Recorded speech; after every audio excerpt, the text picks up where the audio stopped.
Hello, my name is Diane Hall. I am the collections manager here at the Auburn Cord-Duesenberg Automobile Museum. Thank you for listening to this presentation on the history and evolution of the police car.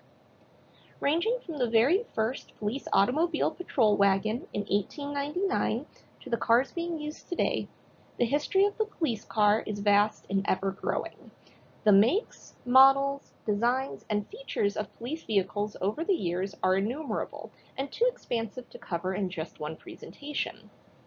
Therefore, I want to begin by apologizing if you don't see your favorite police car here. This presentation will give you an idea of how police vehicles have evolved over time, and I encourage you to do further research into anything you find interesting from this discussion. Additionally, while there are many types of police vehicles, including patrol, pursuit, and response cars, I will not be going over each of these in detail. Each has a different function for a different job. The right car for an officer often depends on the terrain and purpose of the assignment. For example, patrolling a crowded city requires something different than tracking a wanted criminal through a sparsely populated mountainous area. I will also be focusing exclusively on the history in the United States, but it should be noted that there are some extremely interesting police cars across the world. I will begin this discussion by providing some background information on the rise of the automobile in the United States and briefly touching on the history of professional police departments. This context will help us understand the rise and development of police cars. But first, let's start with considering just how many vehicles there are in the United States. How many do you think there are?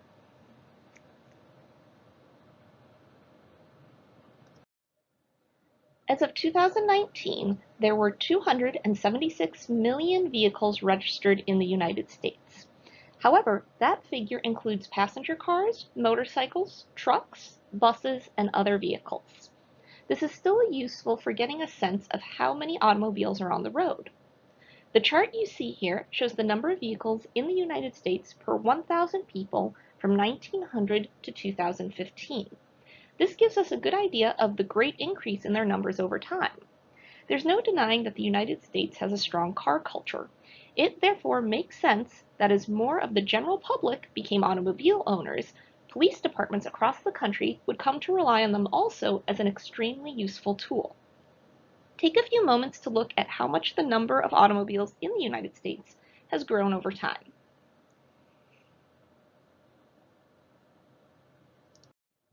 Like all vehicles, in fact, like almost everything, how the police car evolved over time was often affected and continues to be affected by what happens in the larger culture. Here is a very brief list of just a few significant moments in the history of American automobiles. Consider how these developments might have affected police departments and the vehicles that they used. For example, by 1917, painted road lines had appeared in Michigan, Oregon, and California. In 1927, California became the first state to require a driver's license examination, and the first defensive driving course was in 1964. The cost of rising fuel prices caused many states to start adopting speed limit laws to save money and resources in the early 1970s. President Richard Nixon agreed to and signed into law a national speed limit of 55 miles per hour for all states in 1974. 1984 would see New York become the first state to enact a seatbelt law, all of which reduced traffic fatalities, but would also often add to an officer's duties.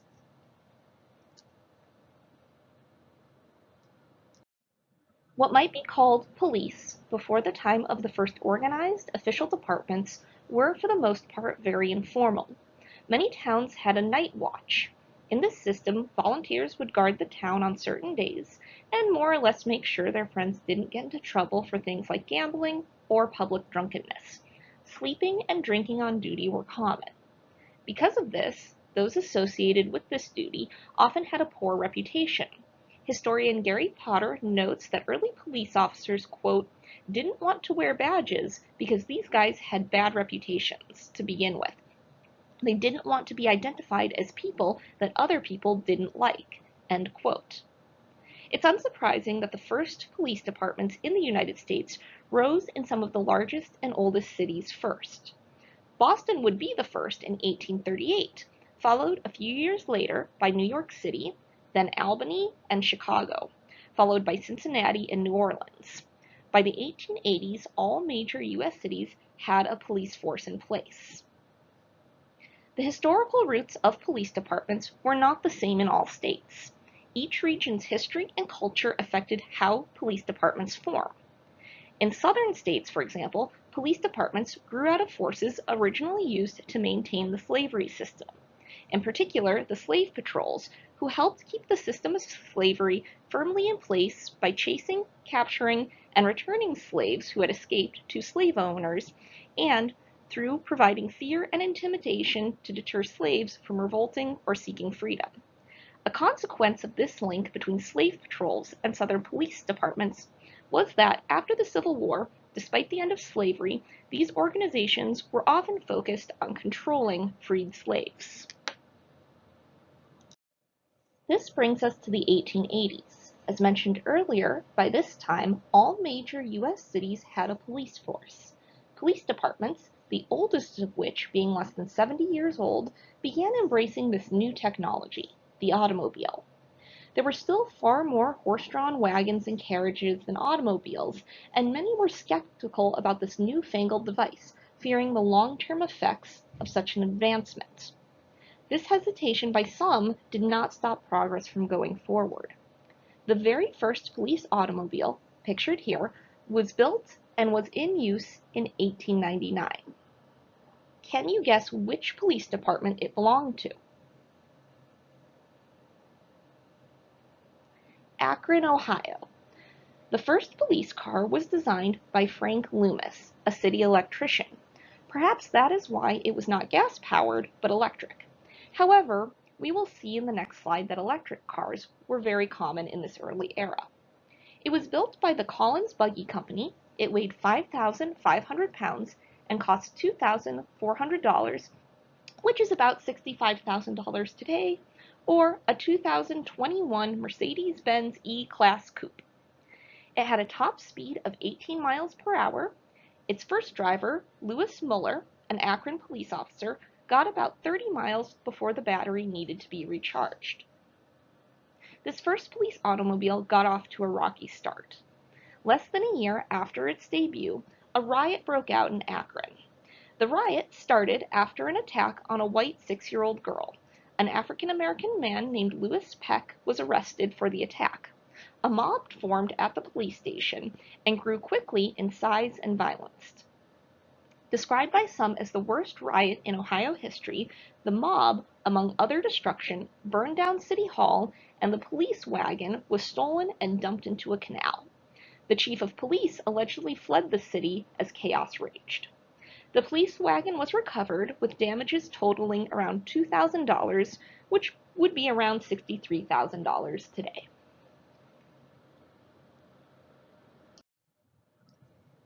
By 1900, there were .11 vehicles per 1,000 people in the United States. That works out to less than 9,000 automobiles in the entire country. But more and more police departments began embracing them. It is not known, after Akron, Ohio, which police department was the second to have an official police vehicle. Pictured here are some early ones. Electric and steam vehicles were very common at the turn of the 20th century. Hartford, Connecticut began using an electric vehicle company patrol wagon in 1901. It could hold 11 passengers, had 2 benches along the sides that could be folded to open up more space. A charging station was placed at the police station, and it included extra batteries that could be recharged. A compartment under the driver's seat held medical and surgical supplies. It also carried 2 stretchers. Wire screens with curtains covered the sides. It had a top speed of 11 miles per hour and could travel 25 miles in one charge. It cost about $3,000, or the equivalent of about $90,000 today. Boston's first police vehicle was a 1903 Stanley Steamer patrol car. It could go a distance of about 60 miles per day. Driven by a chauffeur, the passenger seat was elevated, as you see here, to allow an officer to see over fences. The Los Angeles Police Department acquired an electric patrol wagon in 1904. Somewhat like Akron, Ohio, this early vehicle got off to a rocky start. It was reported in the Los Angeles Times on June 12, 1905, that it was found that a 10-acre lot would prove far superior in which to turn it around than the little 2x4 space in the jail yard, when a turn is necessary in order for the driver to deliver prisoners to the jail. The chauffeur must be a contortionist, and as the machine only weighs a small trifle, like 4 tons, it is not easily stopped on the downgrade. These early police wagons were sometimes referred to as Black Marias or paddy wagons. The origins of both phrases is not entirely known. One popular story of the origin of the term Black Maria goes as follows. In Boston in the 1800s, there lived a black woman named Maria Lee. She ran a lodging house in the North End, an area known for unsavory characters. Maria was a powerful and strong woman with a reputation for stopping fights and dragging offenders to jail. Law enforcement was very impressed with her abilities and would frequently request her help in bringing in criminals. As the story goes, when police began using wagons to take criminals to jail, they remembered the great help Maria had given them, and they dubbed their wagons Black Marias in her honor. The name stuck with the rise of the automobile. There are several theories on the origin of the phrase paddy wagon. One is that it is simply a shortened term for patrol wagon. More well known is the theory that it is a derogatory term referencing those of Irish heritage. Paddy is a shortening of a common Irish name, Patrick. The theory goes that the term originated when there was a large influx of Irish immigrants to the United States due to the Irish potato famine in the mid-1800s. Over half the people arrested in New York in the 1840s and 50s were Irish. Thus, police vehicles began being referred to as paddy wagons. It is important to note that these early automobiles were not meant for chasing criminals. Rather, they were patrol and transportation vehicles meant for patrolling a limited area and/or transporting police and criminals. However, as the automobile became more widespread, criminals were able to cover a larger area and go longer distances much faster. In 1908, Ford released the Model T, which it would sell through 1927. Car ownership skyrocketed during this time. In 1908, there were about 2.5 automobiles per 1,000 people in the United States. By 1927, it was about 196 per 1,000. As automobiles became more accessible to more people, police departments had to adapt. Among other changes, gasoline-powered vehicles, rather than electric and steam, began dominating the auto market. Just like the general public, many police departments, those who wanted to spend money on a police vehicle at least, began turning to the Ford Model T. It was a popular choice for police for the same reason it was a popular choice for the public: affordability. The New York Police Department acquired its first motor-powered police car, a Model T, in 1917. These Model Ts were not designed to be police vehicles. Remember, they were mass-produced. Rather, they often had to be retrofitted by police departments that had acquired them with the necessary equipment for their purpose. For example, in 1912, the Seattle Police Department acquired a Model T and had to fit it with a cage because it was going to be used to catch stray dogs. Specialty automobile police packages, where departments could purchase vehicles with specific specifications for being used for police work, were still decades off. Oftentimes, especially at smaller police departments, the police cars were whatever automobiles those who worked for the police department personally owned. As I mentioned earlier, changes to police vehicles were often the result of what was happening at large in society, and that was certainly true in the 1920s with the implementation of Prohibition. It was not only the increasing availability of automobiles that affected the evolution of the police car, but also these giant cultural moments. Police had to cover larger areas and take on more duties, such as traffic crime, auto theft, and chasing bootleggers. Cars had become both a tool for criminals as well as a target of criminals. The patrol cars of the previous era, while still used, were becoming insufficient.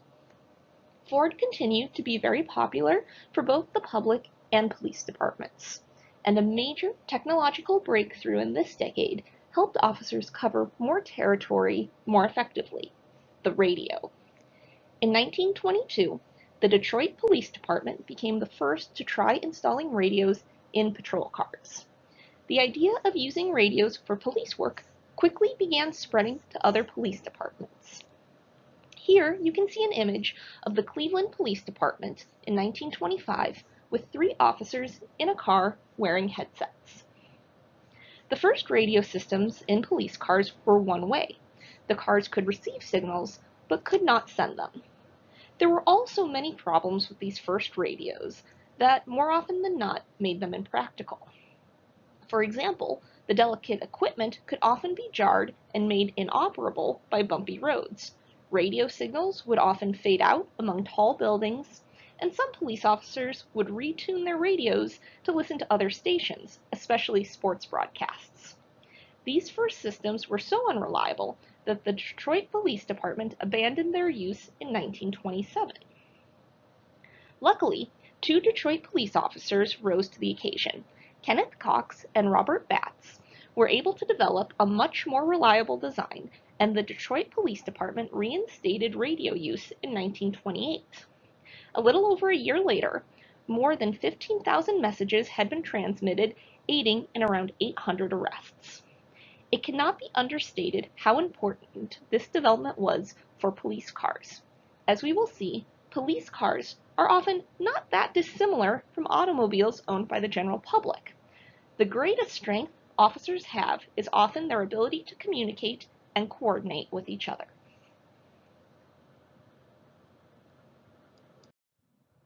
The 1920s would also see what is likely the first bulletproof car. It was not a police car. It was Al Capone's 1928 Cadillac. This development shows how not only police, but the criminals they were chasing were upgrading their automobiles to suit their needs. The 1930s were referred to as the Public Enemy era for good reason. Names like Al Capone, Machine Gun Kelly, and Pretty Boy Floyd dominated the headlines. Often involved in high-speed chases with police, the cars they drove were often central to the stories of their crimes. With Prohibition being unpopular and the struggles many faced during the Great Depression, these outlaws were often seen as folk heroes by the general public.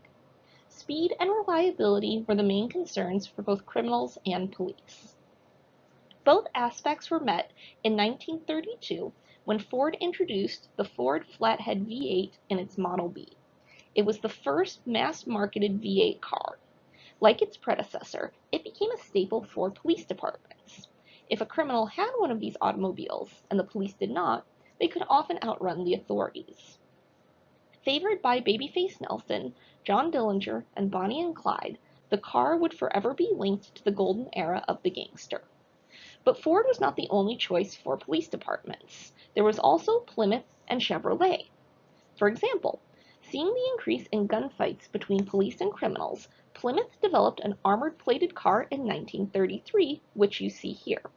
It was designed to stop the bullets of the popular Tommy machine gun. As seen in this advertisement, it featured bulletproof steel, windows that were 1 inch thick and made from shatterproof glass. Its windows also had rubber-lined gun ports on the front, sides, and rear. 1933 would also see the first use of the two-way radio, allowing police departments and their vehicles to be in constant communication. The radios cost around $700 each, the equivalent of about $14,500 today. It was also around this time that the red police lights began being used to signal drivers to pull over. Police had used spotlights on their vehicles before this, but there would be no major upgrades until the 1940s.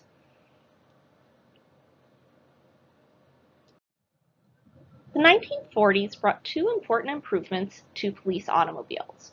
First, the rotating or gumball lights, more formally known as beacon ray, as seen on this 1940s Chevy police car. These lights were always red, with blue lights not being added until later, though the exact timeline is difficult to uncover as usage varied greatly between states. Secondly, in 1947, the Connecticut State Police was the first police department in the United States to use a radar speed gun to clock the speed of moving vehicles, and they began issuing warnings to drivers. By 1949, they had given up the warnings and were issuing speeding tickets. Let's take a moment here to discuss why police cars have traditionally been painted black and white. In the early days of automobiles, almost all cars, including police cars, were black. As it became more common to see automobiles in different colors, police wanted a color scheme that would fulfill two functions. First, being easily recognizable, and two, being affordable. The black and white color scheme fit the bill, and has more or less stuck ever since, at least in the United States. Countries around the world have different color schemes and designs to help their police vehicles stand out and be easily visible to the public. The addition of the gumball light made it that much easier for the public to distinguish a police vehicle from any other. There was often little difference between police cars and those available to the general public. When a police department was looking to buy vehicles, much like civilians, they could order them with certain features, or, especially in the early days, modify the cars themselves to fit their needs. Manufacturers began to take notice of the most common features police departments looked for in their cars, and began offering them in a bundle, or a police package, much like how today you can order a sports package. Police departments often looked for components that could withstand the extreme wear and tear that their automobiles had to be put through, including heavy-duty suspension and brakes, for example. As you will see, this emphasis on heavy-duty features will be central to much of the history of the police car. The very first company to offer a police package was Ford with their mainline model. Among other features boasted in the Ford police package were greater trunk space to accommodate radio equipment, increased fuel efficiency, and a large, powerful Mercury engine. However, it should be remembered that a police package often did not equate to better speed, acceleration, or horsepower than those cars available to the general public. The best advantage police had were their numbers and communication that allowed them to coordinate their movements. Competition for large orders, as seen here in this ad from the 1950s, where Ford notes that the New York Police Department placed an order for 430 cars, increased. The Chrysler Corporation and General Motors would release their own police packages in 1955 and 1956, respectively. Ford was able to maintain its dominance with police departments with the introduction in 1954 of the Y-block overhead valve V8 engine. But this was not the only development in 1954. Power steering and brakes were introduced, as was the ball joint front suspension that allowed for better handling. Ford would continue such improvements in their police packages, offering increasingly powerful engines and other improvements. By 1956, 70% of state troopers drove Fords. General Motors' first police package was introduced in 1955. The Chevrolet Bel Air and 150 were both popular choices. Advertising stressed heavy-duty features for increased durability. These features included shock absorbers, front stabilizing bar, and a 55-amp alternator. Most police packages relied on a combination of options to make the car more reliable, longer lasting, and ensuring passengers had reliable communication with other officers. This is evident in many of the advertisements for police packages. Take a moment to look at the features highlighted in this Chevy advertisement for what is called America's finest police car.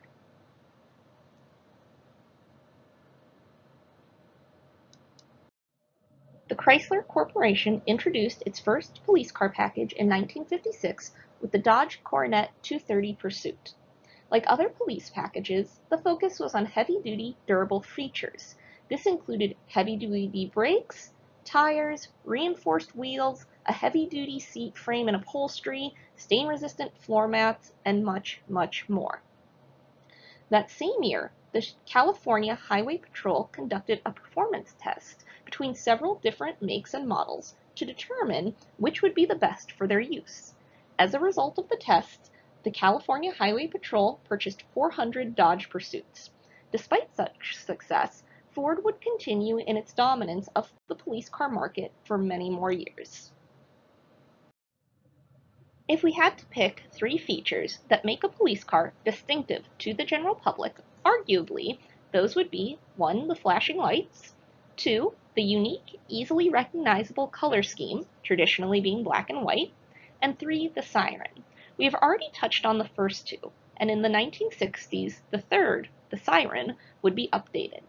While mechanical sirens had been used for decades, it wasn't until the 1960s that electric sirens were developed by Motorola employees Ronald Chapman and Charles Steffens. The 1960s also saw an updating of police lights, with the gumball lights slowly being replaced with light bars. The use of both red and blue lights also became more common during this time. One theory suggests that red and blue lights became the go-to colors to use, as it ensured that even those with color blindness would be able to see them. That is, if a person had difficulty seeing the color red, they would be able to see the blue. Ford maintained its dominance through most of the 1960s. The Interceptor and other models were widely used by police, a few of which you can see here. Car manufacturers had begun to offer multiple police packages, allowing departments to purchase vehicles for different purposes, such as patrolling or high-speed pursuits. One popular model Ford offered was the Fairlane. Here, on this page from their 1966 sales brochure, you can see the different packages offered and the differences between them. They were the Trooper, Pacer, Ranger, and Sentry. Take a few moments to consider the differences between them.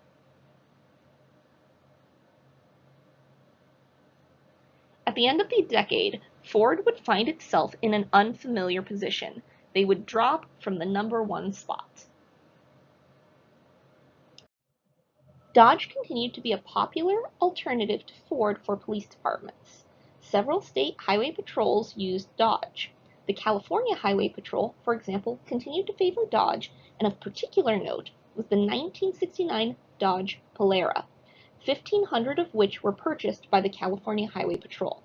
Referred to by some as the ultimate squad car, it could go from 0 to 60 in less than 6.5 seconds, and 0 to 100 in just over 18 seconds, and had a top speed of around 149 miles per hour. It was a great tool for high-speed pursuits, and it also came with air conditioning. While the typical price tag for a 1969 Polara would normally have been around $4,400, the California Highway Patrol purchased them for around $2,300 each. While it is unclear when exactly this practice began, it became normal for car manufacturers to offer such discounts to police departments when they were purchasing vehicles. At the end of the 1960s, the Chrysler Corporation managed to overthrow Ford's first-place hold on the police car market with the introduction of their powerful V8 engines, including a 383 cubic inch Commando. The Plymouth Belvederes and Fury were widely used, with the Belvederes particularly prominent with the police departments in both New York and Los Angeles. In fact, it was a Belvedere that was used in the popular 1960s to 1970s cop drama Adam 12. Between the Plymouth and the Dodge, the Chrysler Corporation started the 1970s in a very strong position. The 1960s saw a very important development in the automobile history of the United States. By 1965, there were 467 vehicles for every 1,000 people in the United States. The number of cars on the road were growing, as were traffic crimes and accidents. In response to this, a program called the Driver Example Program was developed in 1964 by the National Safety Council, an organization concerned primarily with road safety. The Driver Example Program launched the Defensive Driving Course, which is still used today. By the 1970s, 85% of American police cars were made by Chrysler. But this first place position would be disrupted by circumstances beyond their control, the 1970s energy crisis. As a result of a complex international political situation, the Organization of Arab Petroleum Exporting Countries placed an embargo on the United States. This caused the price of oil to go from $3 a barrel to $12, a 300% increase. The effect on the American automotive industry was vast. Most American automobile manufacturers had been producing larger and larger cars for decades. Now, buyers, including police departments, were seeking smaller vehicles as the crisis dragged on. Considering how many automobiles even a mid-sized police department might buy, how much would a 300% increase in the price of oil affect their budgets?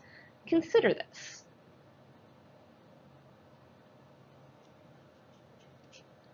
By the mid-70s, many police departments were turning to the Ford LTD and Interceptor, both of which Ford offered as police packages from 1973 to 1978. They continued to emphasize durability and heavy-duty features. For example, in the 1974 Police Interceptor package, the brochure for the vehicle is described as you see here. It reads in part, "This maximum duty package is available only on passenger car models and is capable of ultra-high speeds required for highway and freeway pursuit."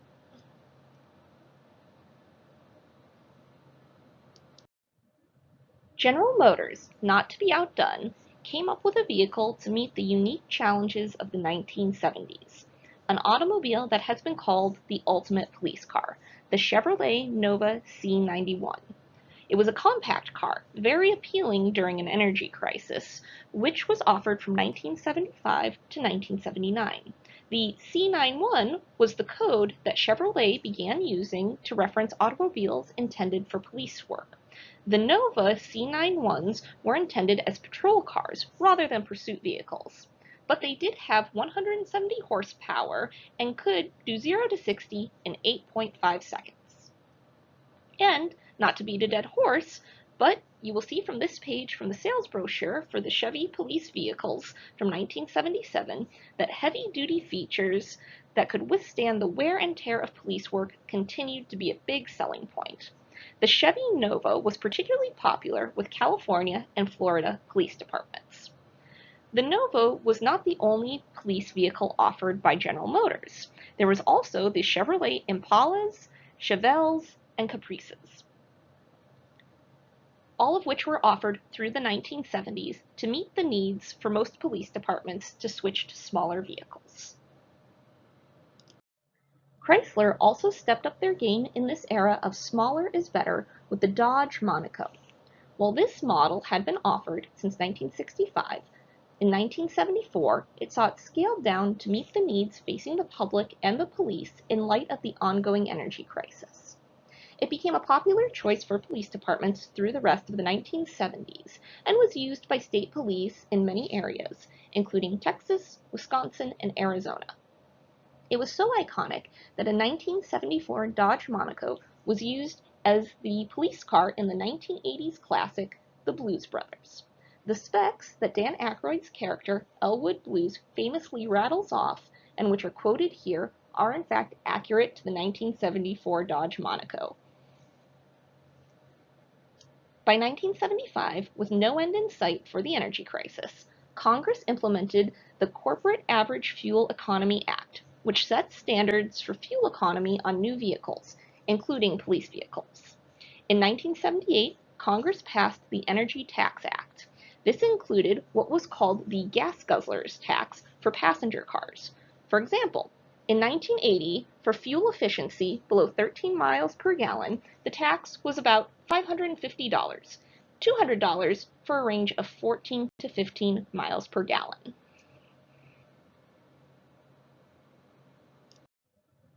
By the 1980s, car manufacturers were restricting certain features exclusively to police packages. Take the Ford LTD, for example, which continued to be used into the 1980s. From the 1981 model onward, only vehicles intended for use by police could include the optional 351 cubic inch V8 engine. The 1980s was also the decade when Ford would offer the first 4-speed automatic overdrive transmission, which was the result of federal gas mileage requirements that we have discussed previously. The overhead drive resulted in better miles per gallon on the highway. However, these fuel economy requirements from the 1970s often led to speed being compromised, a major problem when chasing criminals. Ford rose to this challenge in 1982 with the Ford Mustang Special Service Package that was built with the intention of being a pursuit rather than a patrol vehicle. In 1982, the California Highway Patrol began using the Ford Mustang SSP. It began with 155 horsepower, but would grow to 225 horsepower. It became known as the Ford that chases Porsches for a living. Mustangs were used by the Texas Department of Public Safety starting in 1983 and would eventually spread to many state police departments, including Indiana's. It was also in the 80s that the Ford LTD evolved into the LTD Crown Victoria. Used through the 1980s, it would evolve again in the early 90s, which I will discuss in greater detail in a few slides.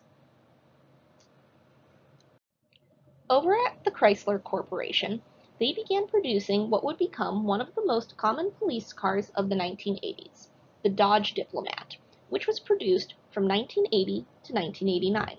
They also offered the very similar Plymouth Grand Fury, with a standard 318 cubic inch displacement in its police package. It was less powerful than the Ford's 440, but still became a popular choice for police departments because of its durability. However, it was also noted for poor handling at high speeds and a sagging front suspension. Nevertheless, it was one of the most popular choices for police departments in the 1980s, including the New York Police Department. The police package included heavy-duty suspension, front and rear springs, and shock absorbers. One former police officer wrote this about the Diplomat: "While it may not have been as powerful as the old school guys like me liked, it was fast enough and rugged enough to fulfill 50 to 60,000 miles of police constant abuse without whimpering." Another common police vehicle in the 1980s was the Chevrolet Caprice, which had been introduced in the 1970s and continued to be used by police departments through the 1980s and the first half of the 1990s. As a result of the downsizing that took place because of the energy crisis, it was extremely competitive with the Ford and the Dodge. Testing by the Michigan State Police found that it had not only the best fuel economy, but was also the fastest in the quarter mile of the three.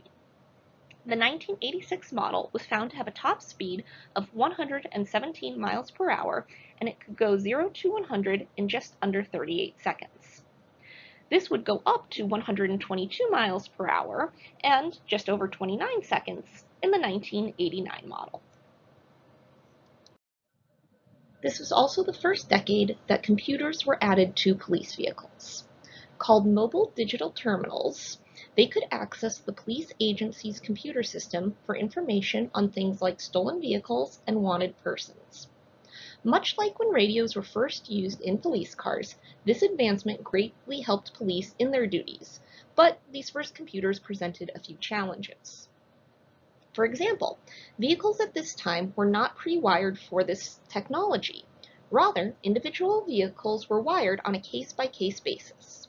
Computers would become of increasing importance to many police departments as time went on. Here you can see an MDT from the 1980s. This is the Motorola D1118 and was designed specifically for police work.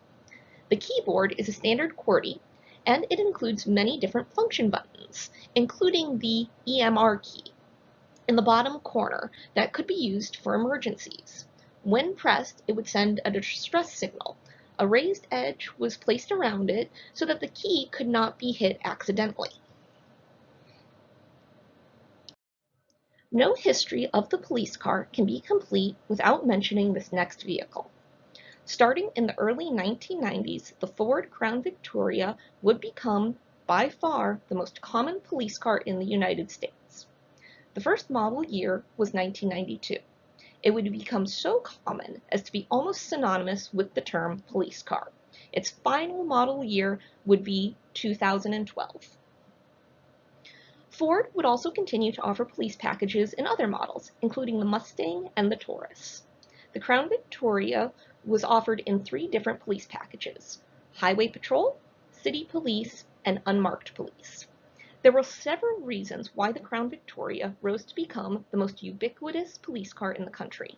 Its size made it easily visible to civilians, even when the lights were not flashing. The large windows and low cowl allowed for excellent visibility from within.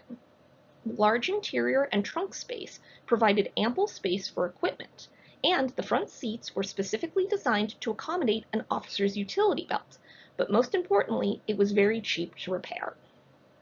Additionally, it was widely praised for its durability and dependability, including its suspension, which was 1 inch higher than those available to the general public. While this may not sound like much, it made all the difference when there was a need to hop curbs or go over rough terrain when chasing suspects. General Motors discontinued the Chevrolet Caprice in 1996. This helped Ford become the most common police vehicle in the country. But up until then, it remained a common police vehicle. But they were not out of the police car game completely after that. The Chevrolet Tahoe was the first full-sized utility pursuit vehicle, and it proved a hit with police departments in rural areas, even though it did not have a 4-wheel drive option. It is still in production today and used by many police departments around the country. The Chrysler Corporation offered a police package for their Jeep Cherokee starting in the early 1990s. With its reputation as an off-road vehicle, it became an attractive option to many police departments. But the first were unofficially modified. A former Chrysler engineer recalled that, quote, "It was an absolute backdoor program. Everything done on the QT and at absolute minimum cost," end quote. From 1993 to 2001, the Michigan State Police tested the Cherokee against other police vehicles, including the ubiquitous Crown Victoria. The Cherokee 4-wheel drive, while consistently slower than the Crown Victoria, nevertheless was still very competitive. The Cherokee also had an issue with gas mileage, with the Crown Victoria getting a full 2 miles per gallon more. Despite this, it remained widely used. One of the most significant developments in the history of the police car also occurred in the 1990s. That was the increasing use of license plate readers. Originally called ANPRs, or automatic number plate readers, they were invented in 1976 at the Police Scientific Development Branch in Britain, with the first arrest resulting from their use in 1981. In the United States, they are called ALPRs, or automatic license plate readers. The early systems were so expensive as to be prohibitive to most police departments, but as that expense dropped, more and more departments began adopting them. The ALPR scans every license plate that a police car passes and compares it to a database of vehicles that police officers are on the lookout for. It is clear to see why, when we look at this page from an LPR manual from 2012 that shows different categories of wanted persons, how useful this technology is to officers. However, LPRs are not without controversy, and they have raised a number of privacy concerns almost from the moment they were first developed. This has stopped the creation of a federal database that would combine all ALPR databases from around the country. Still, they are widely used, with more than 80% of U.S. police departments using them. The Ford Crown Victoria continued to be widely used through the first decade of the 21st century. It was, in fact, the most widely used police car until 2011. In 2006, they accounted for 80% of police cars sold. That same model year also boasted that it was, quote, tested to meet 75 mile per hour rear crash test, end quote, and included a larger gas tank, fire suppression system, and speed-sensitive steering. Two important improvements were made in the 2000s. First, After 2006, all Crown Victorias were available with bulletproof Kevlar lining. Second, blind spot monitors and backup cameras were introduced for additional road safety. You can see all of these offered in this 2011 Ford Crown Victoria Police Interceptor model. In 2011, Ford had 70% of the police automobile market. However, by 2017, that would drop to around 63%, and in a few slides, we will see how they responded. Over at Chrysler, the Dodge Charger, Magnum, and Intrepid were all offered with police packages. The Charger was first offered with a police package in 2006 and continues to be offered today. The 2006 to 2011 models were tested by the Michigan State Police, and the Charger V8 was found to outperform the Crown Victoria and other pursuit vehicles in several areas, including accelerating and braking. Take a few moments to think about why good braking would be so important to police. The answer is the safety of the public. Especially in high population areas like cities, braking can, at times, be more important than accelerating. The Charger is a fast, reliable, and high-tech vehicle, and is one of the most common police vehicles in the United States. Aside from all of that, I came across an interesting theory of why police like Chargers so much: the taillights. As one source puts it, quote, "While the car itself doesn't set itself apart from other sedans when looks and styling are concerned, the taillights practically scream, 'Here I am.' The major benefit to these highly recognizable taillights is that for those who go speeding down the road late at night, they're more likely to stop on the brakes upon seeing the Charger. Right here, you're being policed into safer driving, and ultimately, you're limiting the danger to yourself and to others on the road."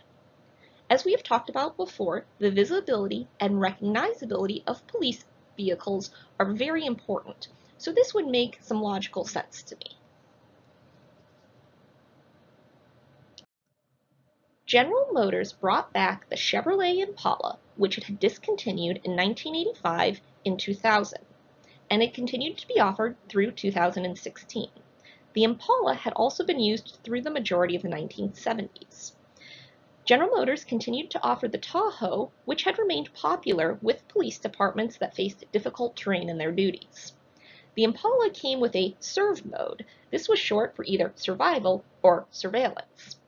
This allowed the driver to turn off all the lights in the vehicle, very useful for undercover or surveillance work. We've not had the time to discuss unmarked or undercover police cars, but features like this were and continue to be vital to such police work. Ford did not rest on maintaining its continuing first-place position in the police vehicle market, and has continued to refine and update its offerings for modern police work. As I mentioned earlier, by 2017, they had dropped to just 63% of the market. In response, they introduced the first hybrid police car, the 2018 Ford Police Responder. For anyone who doesn't know, a hybrid car is one that uses both electric and gas motors. It should be noted that some police departments had been experimenting with hybrid vehicles for years. However, these were consumer cars, not police packages, and were not suited for police work. This resulted in many of these early experiments being unsuccessful. The Responder was the first specifically designed for police work. The advantage hybrid cars offer police departments is put excellently in a news article about this development. Quote, "The Responder won't be faster, bigger, or more maneuverable than Ford's other police vehicles, but it will have one big key advantage. It will have more than double the gas mileage of Ford's most popular police sedans." End quote. Think of it. Police cars are often constantly running.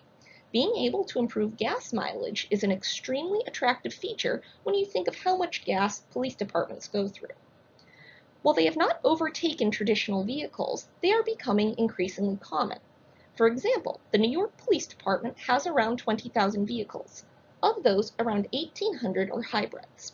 This slow adoption is probably because hybrids are still associated with small vehicles with subpar performance. But the Michigan State Police vehicle testing has shown hybrid police vehicles perform extremely well.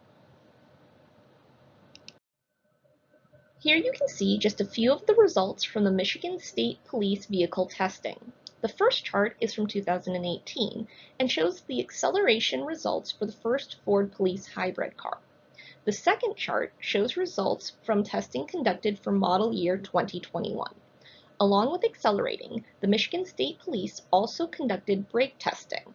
As mentioned earlier, this can at times be just as, if not more important, than acceleration for police. They also looked at fuel economy for each vehicle. All of these results for years 2010 through 2021 are available on the Michigan State Police website if you're interested in digging into them further. Take a few moments to look over these charts.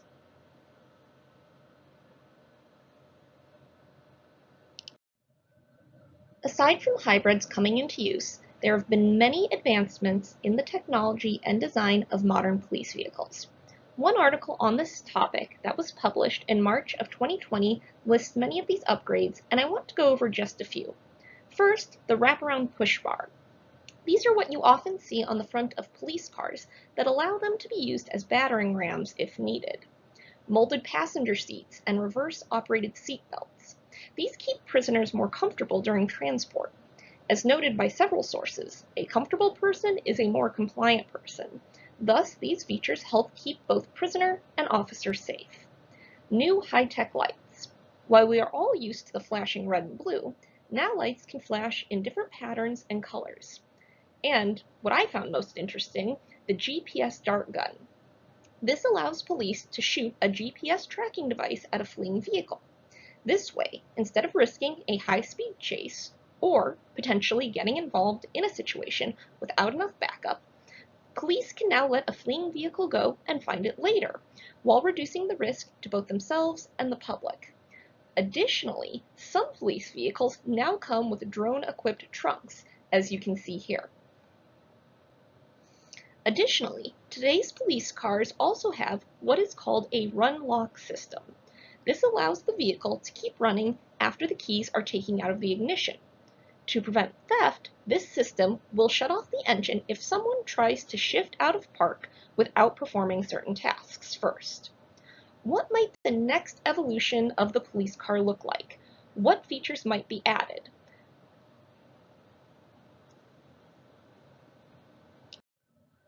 While predicting the future can be something of a fool's errand, let's take a few moments to discuss this question. What do you think the future of police cars might include? Here are some images from some designers of how they see the future of police cars. Perhaps there will be driverless cars or flying cars? Discuss this with your friends, family, and anybody you know in law enforcement.